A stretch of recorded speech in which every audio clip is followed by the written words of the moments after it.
एक जगह रुकते नहीं है, वे 7 दिन कैसे बैठ गए, कैसे कथा सुन ली। और दूसरी बात, सनत कुमार ऋषि कभी घूमते फिरते नहीं हैं, वो कभी कहीं नहीं जाते हैं, एक जगह बैठ कर के कथा अमृतपान करते हैं और कराते हैं। 4 भाई हैं ना, ये ब्रह्मा जी के मानस पुत्र हैं, सनक, सनंदन, सनातन, सनत कुमार। एक भाई कथा कहेगा तो 3 भाई बैठ कर के सुनेंगे, लेकिन कथा कभी बंद नहीं होती। जब वो भाई कथा बंद कर देगा तो दूसरा बैठ जाएगा, वो कथा गान कर देगा। तो कथा ही उनका जीवन है। तो बेई सनत कुमार ऋषियों ने नारद जी के ऊपर कृपा करी थी। नारद जी के ऊपर का कृपा कर रही, बोले नारद जी एक दिन बड़े परेशान हो गए, घूमते घामते या मृत्यु लोक में पधारे और जहाँ में कहाँ पहुँच गए, बोले जमुना जी के किनारे एक दाही विशालायाम चत्वारी ऋषियों मलहा और सत्संगार्थम समायाता तत्दर्शुम नारदा। बोले एक दाही विशालाया, एक बार बड़ा विशाल मेला लगा। कहाँ पे लगा? बद्री नारायण में।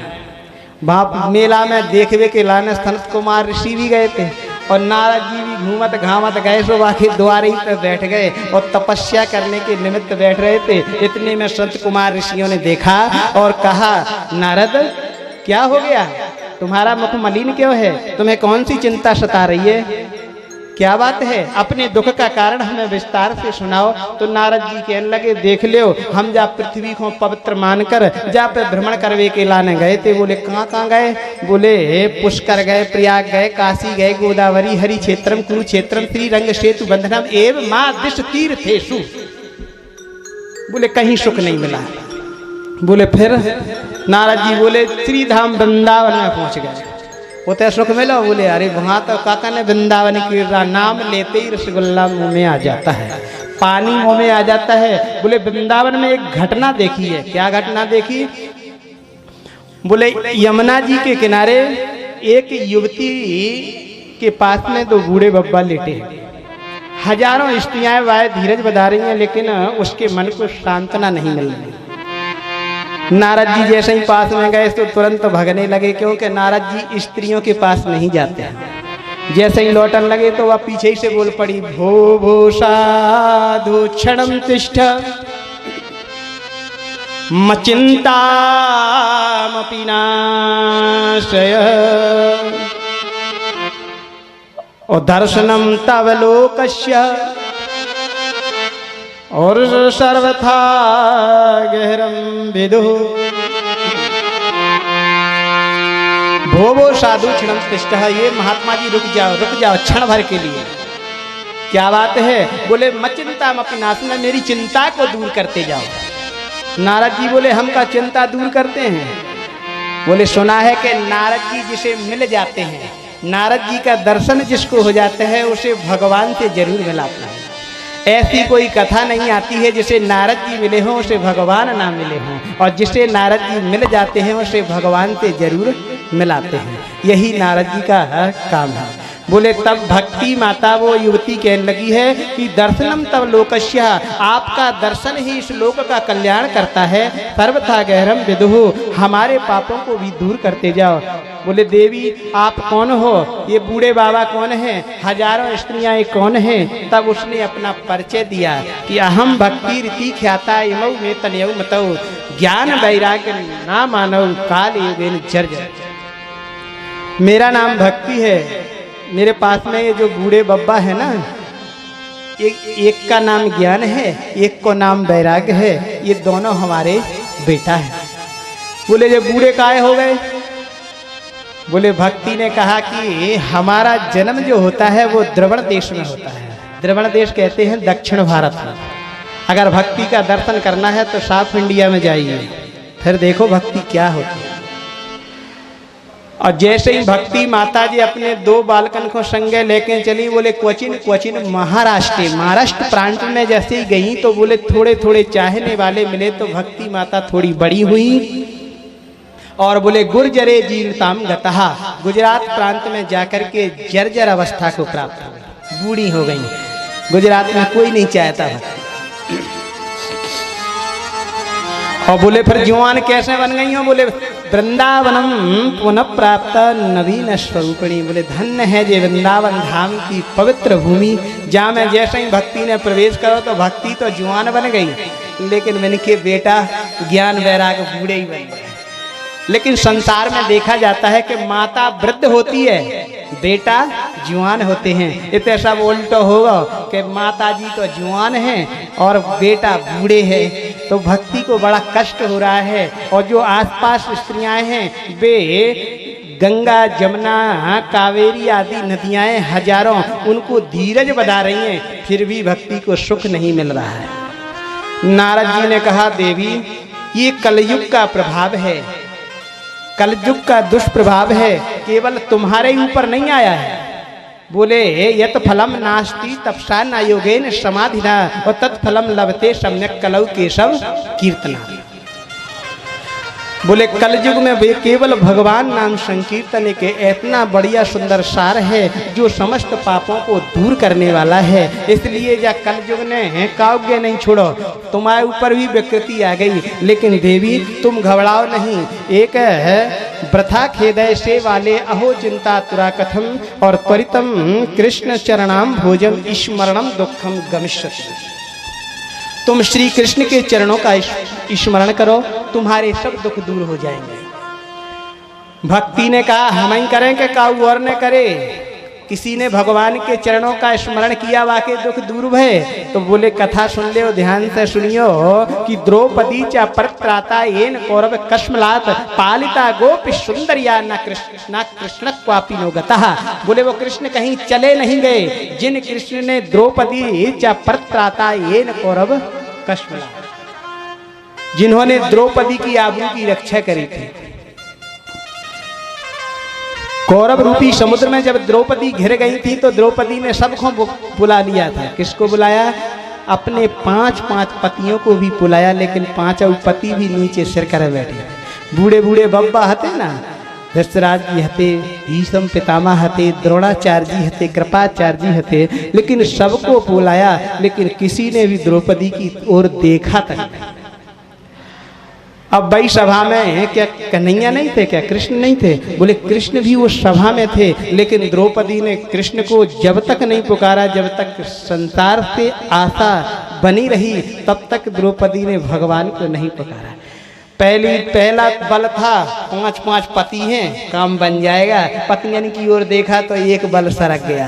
दूसरा बल लगाया, बूढ़े बूढ़े बब्बा बैठे, कछु तो कहेंगे। अब बब्बन की ओर देखो तो सब नेची मुड़ी करे बैठे, कोई ऊपर देखा ही नहीं रहा। द्रौपदी समझ गई अब ये भी सहायता नहीं करेंगे। तुरंत उन्होंने अपनी कस के साड़ी पकड़ ली, हम क्षत्रायणी हैं, अपनी रक्षा खुद ही कर लेंगे।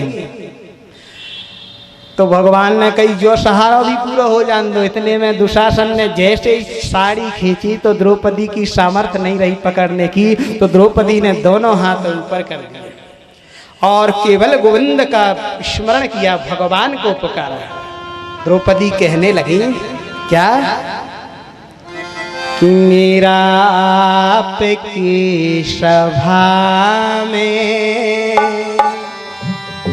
मेरा आपकी सभा में अपमान हो रहा है। मेरा आपकी सभा में अपमान हो रहा है। सभा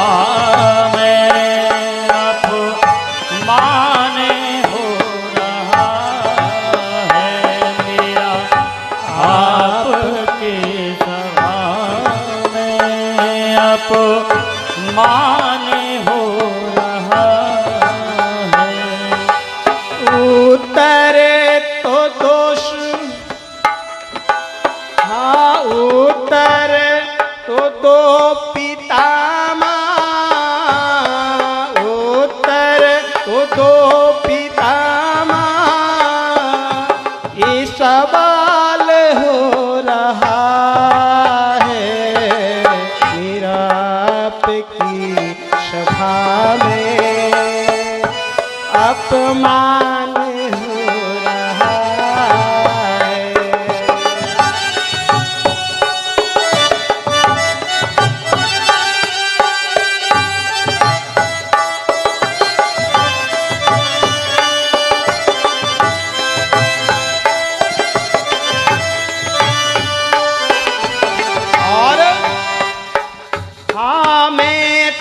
तुमसे पूछती हूँ हे बाल ब्रह्मचारी, से पूछती हूँ ये बाल ब्रह्मचारी। मैं तुझसे पूछती हूँ हे बाल ब्रह्मचारी, जिसे पूछती हूँ ये बाल ब्रह्मचारी। है क्या कसूर मेरा, करते हो क्यों उघारी। क्या कसूर मेरा, करते हो क्यों घारे। करते हो घारी, इस न्याय की सभा में, इस न्याय की सभा में अन्याय हो रहा है। इस न्याय की सभा में अन्याय हो रहा है।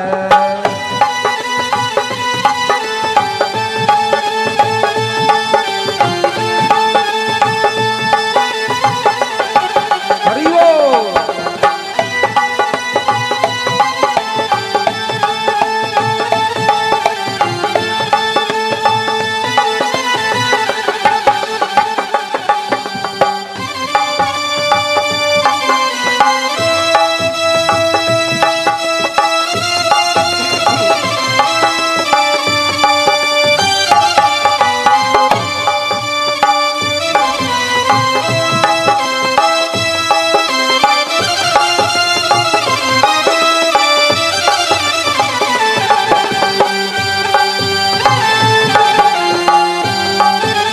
हरि ओम।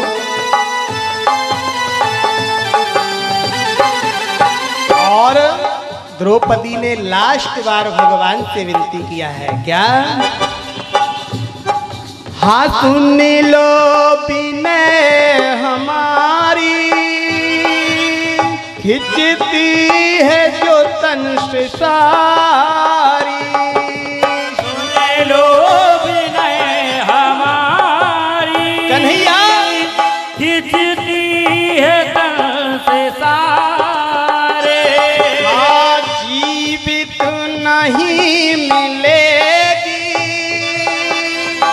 तुमको ये बहन प्यारी।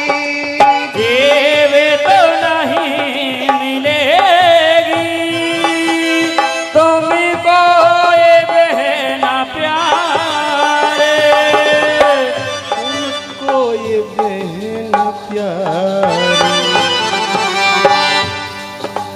कहाँ नंद के दुलारे, कहाँ नंद के दुलारे, नंदलाल सो रहा है। कहाँ नंद के दुलारे, नंदलाल सो रहा है।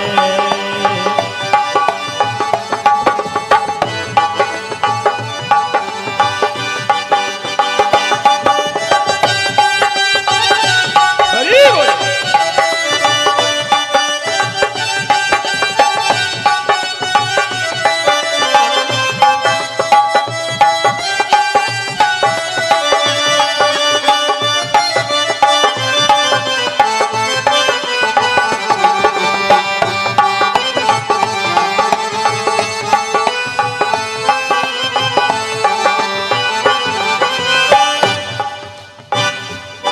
तो भगवान से भी नहीं रहा गया।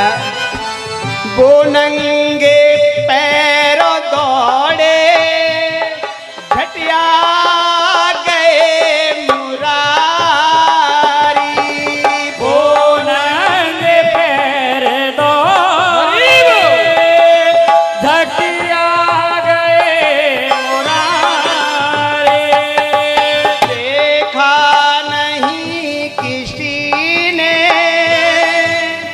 किसने बढ़ाई साड़ी, देखा नहीं किसी ने, किसने बढ़ाई सारे। किसी कवि ने लिखा है, साड़ी बीच नारी है किनारी बीच साड़ी है, साड़ी बीच नारी है किनारी मध्य साड़ी है।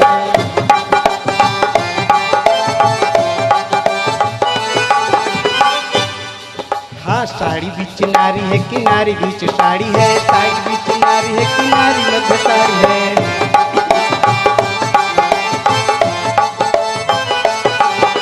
पता ही नहीं पड़े और साड़ियों का ढेर लग गया। देखा नहीं किसी ने कैसे पड़ी ये साड़ी, देखा नहीं किसी ने कैसे बढ़ी ये सारे। और रघुबीर देखने को, जिन्होंने इस कविता का गान किया है, हाँ, रघुबीर देखने को बेहाल हो रहा है।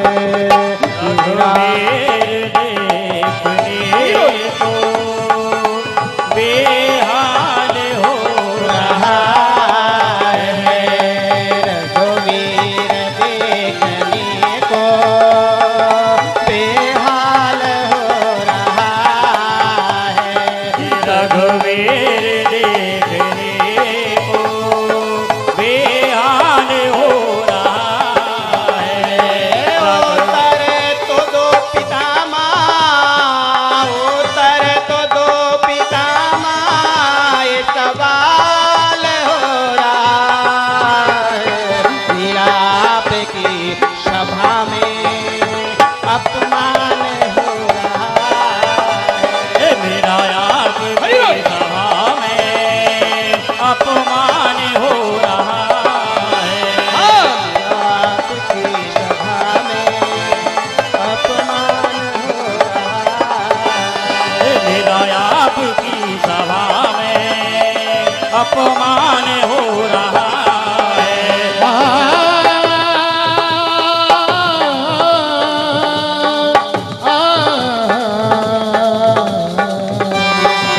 मेरा आपकी सभा में अपमान हो रहा। मेरा आपकी सभा में अपमान हो रहा है। मेरा आपकी सभा में अपमान हो रहा है। मेरा आपकी सभा में अपमान हो रहा है। मेरा आपकी सभा में अपमान हो रहा है।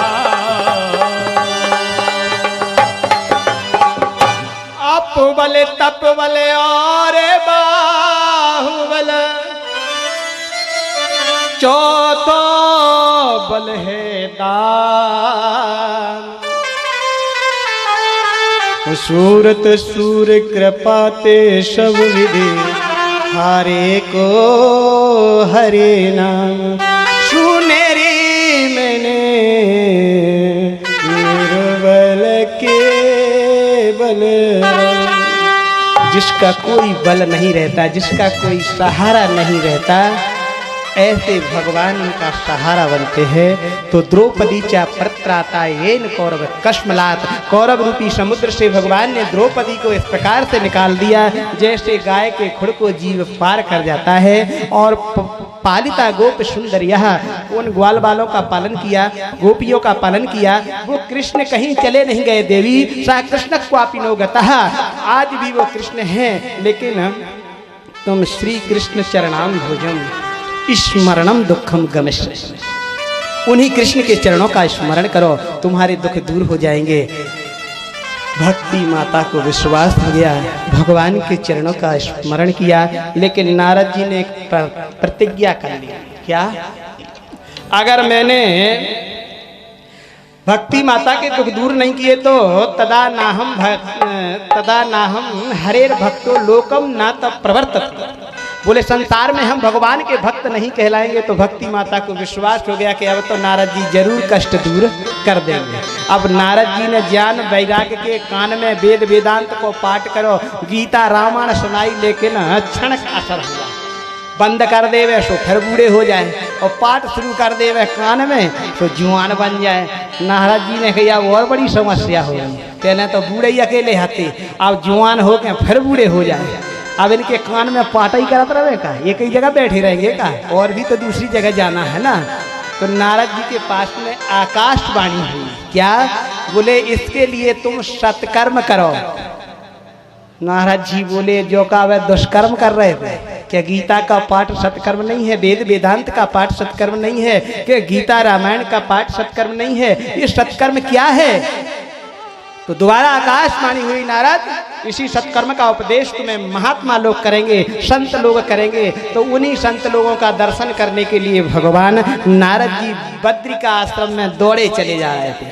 तो संत महात्मा मिल गए चार, सनक सनंदन सनातन सनत कुमार। उन्होंने पूछा दुख का कारण, बोले भक्ति के कष्ट कैसे दूर होंगे।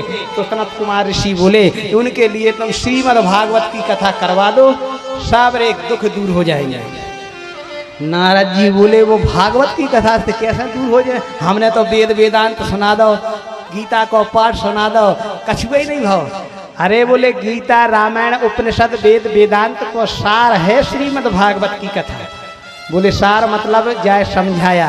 बोले जैसे आम का वृक्ष होता है ना, ये जो आम का पेड़ लगा हुआ है ना, इसमें जड़ से लेके छोर पर्यंत रस ही रस भरा हुआ है, लेकिन रस की अनुभूति कब होती है, जब बोले जा आम में से फल आ जाए और फल पक के और टपक जाए नीचे, और फिर वह पके हुए फल को चूसोगे तो सुंदर अमृत का स्वाद मिलता है। मिलता है कि नहीं मिलता है। बेर की गुठली फेंक दोगे और भी फलों की गुठली फेंक दोगे, लेकिन आम की गुठली फेंकने में बड़ा कष्ट होता है। वह तो चूसत रहते ऐसे बेर बेर मुँह में बेर बेर बाहर, लेकिन वह फेंकने में बड़ा कष्ट होता है। हाँ अभी तो आम का सीजन चल रहा है ना, दशहरी आम ले हैं, गोल वाले आम ले, हापुड़ वाले आम होते ना, एक बड़ा वाला होता है। तो भगवान जैसे आम का रस का स्वाद जब मिलता है, जब फल के रूप में आ जाता है। फल की प्रतीक्षा क्यों करते, जानते कि जब आम के पेड़े में रस ही रस भरा है तो डाली तोड़ के खाओ, पत्ता तोड़ के खाओ, रस का स्वाद नहीं मिलता है। डाली तोड़ के खाओगे तो दांत भले ही टूट जाएंगे, लेकिन मुंह मीठा नहीं हो सकता। बोले जब तो मीठो जब ही हो जाए, जब जैसे सार रूप में फल के रूप में टपक जाएगा, ऐसे ही श्रीमद् भागवत की कथा जो है ये सार फल रूप है। इसे श्रवण करेगा जीव तो बाकी कष्ट जरूर दूर हो जाएंगे। तो नारद जी की समझ में इतने जल्दी बात आ गई। नारद जी बोले तो मुहूर्त बताओ कब है जो भागवत की कथा करवाए। अरे बोले बहुत बढ़िया सुंदर समय है, अब ही हो जान दो। और बोले ज़्यादा दूर नहीं जाएंगे कथा करने। बोले कहाँ करोगे, बोले गंगा जी के किनारे हरिद्वार में बड़ा सुंदर आनंद नाम का तट है, आज भी है। वहाँ संत कुमार ऋषियों ने बड़ा सुंदर मुहूर्त दिया नारद जी को। नारद जी ने गांव गांव में जाके, शहर में जाके और जिला में जाके, प्रदेश में जाके उसका प्रचार प्रसार किया। सनत कुमार ऋषि कथा कहने के लिए आए, आसन पर बैठे, नारद जी सामने बैठ गए। अब नारद जी ने संकल्प करो, संकल्प करते हैं ना, तो वो संकल्प में जिसका नाम लोगे वही का उद्धार होता है। श्रीमद् भागवत की कथा सुन तभी तो संकल्प कराया जाता है। सबसे पहले संकल्प होता है, क्योंकि संकल्प में जो मनोभावना रहती है वो जरूर पूर्ण होगी। संकल्प में अगर विकल्प आ गया, संकल्प में अगर मन भटक गया, समझ लो फिर वो श्रीमद् भागवत की कथा का फल नहीं मिलता। तो जैसे ही नारद जी ने संकल्प करा कि भक्ति ज्ञान वैराग जहाँ भी हो, हम तुम्हारे निमित्त जो भागवत की कथा कर रहे हैं और आप आके सुनो। अब कथा हो रही कहाँ, हरिद्वार में। भक्ति ज्ञान वैराग कहाँ है, वृंदावन में। बड़ी सुंदर कथा। अब कथा शुरू भई तो कथा का इतना महत्व जैसे ही सुना कि सनत कुमार ऋषि गाने लगे, श्री कृष्ण गोविंद हरे मुरारे, हे नाथ नारायण वासुदेव। श्री कृष्ण गोविंद हरे मुरारी, हे नाथ नारायण